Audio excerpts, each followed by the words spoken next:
Olá, seja bem-vindo no canal. Passando aqui no início do vídeo para pedir para vocês se inscreva para não perder nenhuma notícia do nosso Vasco. Anderson Conceição, mas tinha uma discussão, né, lá já em São Januário, depois que saiu a escalação do Jorginho, escalação essa que já vinha sendo, né, divulgada como aprovável, do porquê o Jorginho pensou aquilo para o jogo. Aquilo eu digo, a saída do Yuri, a entrada do Palácios no jogo e, né, essa entrada do Nenê como titular novamente para o Alex Teixeira fora. Não deu certo, né, o que o Jorginho pensa, independente do gol do Anderson, né, porque o gol foi uma bola aérea, uma jogada ensaiada, inclusive no escanteio, mas o Vasco em nenhum momento conseguiu pressionar, sufocar o time do Sampaio Corrêa. Não é aquele engenheiro de obra pronta, porque a gente estava falando ontem isso aqui ainda, né, tentando entender o que ele queria sem o Yuri.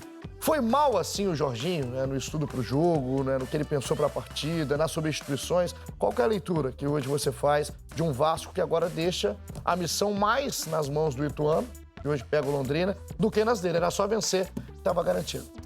Bom, na coletiva ele disse que ele não podia usar o Yuri o jogo inteiro porque o Yuri estava com um problema físico e ele não ia aguentar os 90 minutos. Mas, enfim, não deu certo o que ele tentou. Se essa era a questão do Yuri, ele tinha que botar um jogador de marcação, porque o meio-campo ficou sem nenhum poder de marcação.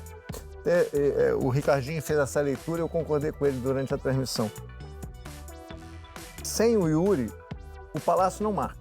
O Palácio é um jogador só de saída de bola e jogou mal o primeiro tempo. E quem fez o papel do Yuri? O Andrei Santos, que é o jogador que leva a bola à frente, ajuda na construção. Então o Vasco perdeu um jogador de construção e não ganhou um marcador, que ele também não é um ótimo marcador. Então o Vasco não marcava nada. O Sampaio Corrêa jogou melhor que o Vasco no primeiro tempo. Quando ele fez o básico no segundo tempo, no intervalo, botou o Yuri lá de novo no jogo, o Vasco melhorou. O Vasco estava melhor que o Sampaio Corrêa. Sim. O Vasco jogou melhor que o Sampaio Corrêa no segundo tempo. Só que aí o azar, a sorte não ajudou. Apareceu o azar. O Vasco perdeu o gol, não estava amassando, mas estava melhor. Não tomava sufoco, não dava mais tanto espaço para o Sampaio Corrêa. Até que veio o gol do Poveda. O estádio se calou, o time ficou nervoso. De forma destrambelhada, empatou. Aí depois veio o nocaute. Entendeu? Ele acertou a escalação no intervalo. Ele reorganizou o time no intervalo. A escalação inicial, mesmo com o problema físico do Yuri, ele tinha que botar um jogador de características de marcação para ajudar. Alguém que marcasse no meio campo. Não dá para fazer futebol sem o marcador, né? Até dá, se os jogadores forem completos.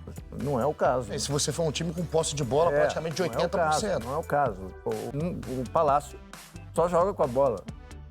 E o Andrei é um menino, entendeu? Não pode ficar tudo nas costas dele. Você perde a criação dele. Foi todo mundo pontuado. Não funcionou.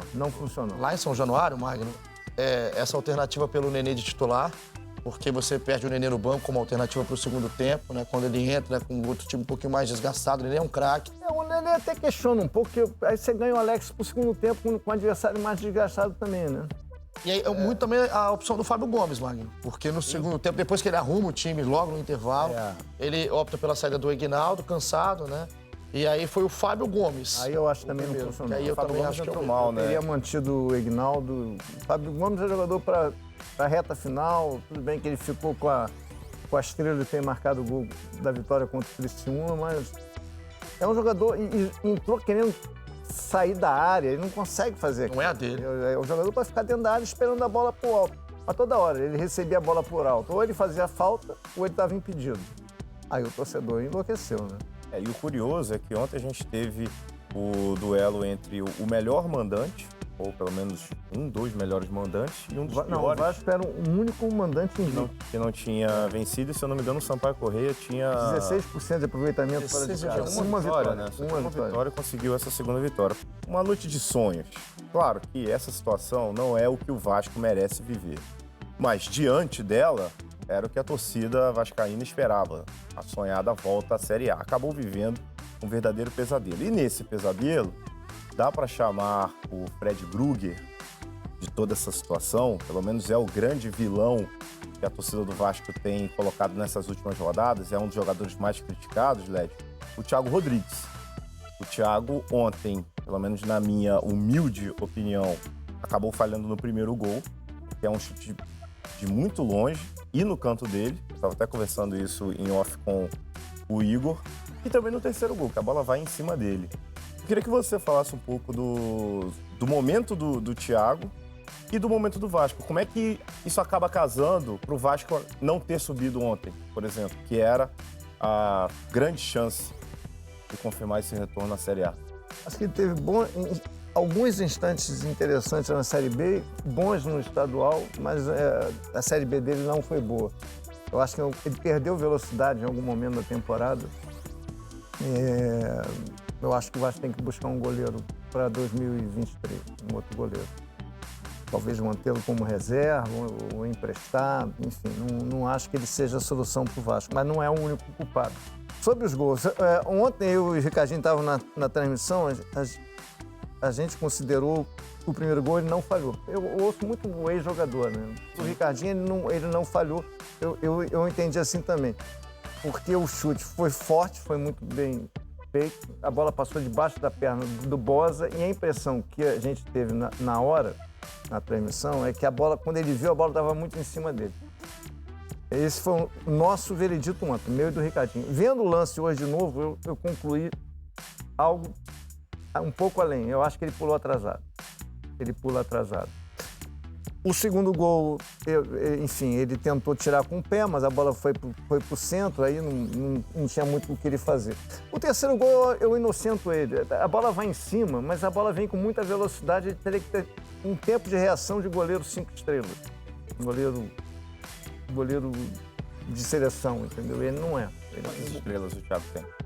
3 estrelas. Eu não gosto de fazer esse tipo de julgamento. Eu acho que ele teve bons momentos pelo Vasco, não quero fazer terra arrasada com ele. Mas eu acho que no terceiro gol a bola veio com muita velocidade, faltou um pouquinho de tempo de reação, mas eu não consigo classificar como falha, não. Acho que o primeiro de fato ele pulou atrasado. Mas não foi assim. O Vasco não perdeu ontem por causa do Thiago Rodrigues. Não foi por causa do Thiago Rodrigues. Agora vou te falar, Lédio, lá em São Januário, a reação que a gente viu ali, a gente estava no gramado posicionado, mas foi imediata. No primeiro gol, que eu tô contigo, eu acho que ele demorou a ter a reação, né? Depois que ele viu a bola passar já era longe, ele demorou a pular. Mas a reação do terceiro é impressionante, porque o Vasco tinha acabado de empatar, até pelo roteiro, pelo contexto do jogo. Mas aí eu acho que foi em cima do Thiago, foi específico. O torcedor precisa de um culpado, né? De um culpado, de um alvo. A torcida, a gente já foi torcedor de estádio, de ir a jogo. Você não tem uma bola daquela, você não tem como fazer um veredito no estádio só no olho, entendeu? Olhar várias vezes. Então o torcedor devia ser ele, de qualquer jeito. Se as coisas dessem errado. É muito improvável que o Jorginho vá mudar para essa última rodada. Não vai mudar. É praticamente não vai mudar. impossível. Até pelo planejamento do Vasco como elenco, né? Não, claro. O Thiago não consegue nem ter um respiro, porque o Vasco não tem mais um goleiro. Mas é importante pro Thiago e minimamente ele não se abale. Ele não se abale pelo... Mas ele é um goleiro experiente também. Ele é um goleiro experiente. E vamos ver o que vai acontecer hoje, né? Para ver qual o tamanho do peso do jogo, né? Isso que eu ia falar, Led. Pode ser um amistoso ou pode ser um confronto direto, uma decisão. O jogo de ontem acabou... Na verdade, não acabou, né? Hoje o torcedor do Vasco vai estar ligado na Série B, porque para garantir o acesso, são 2 resultados. Hoje, sexta-feira, o Sport não pode vencer o Operário, o Sport joga na Ilha do Retiro. Então, empate ou derrota do Sport e o empate entre Londrina e Ituano. O cenário ideal é até talvez que o Londrina vença o Ituano, justamente para o Ituano chegar sem chances nessa última rodada. Mas esses 2 resultados acontecendo, o empate entre Londrina e Ituano e o empate ou derrota do Sport para o Operário, isso pode acabar. Isso vai amenizar um pouquinho a noite de ontem, porque vai garantir o acesso do Vasco da Gama, o tão sonhado acesso. Porém, o Ituano vencendo a última rodada, nós teremos um confronto direto por essa última vaga. E eu digo última porque é bem possível, é bem provável. Não, se o Ituano empatar, o Ituano não alcança mais o Vasco. Não, o Ituano não alcança mais. Exatamente.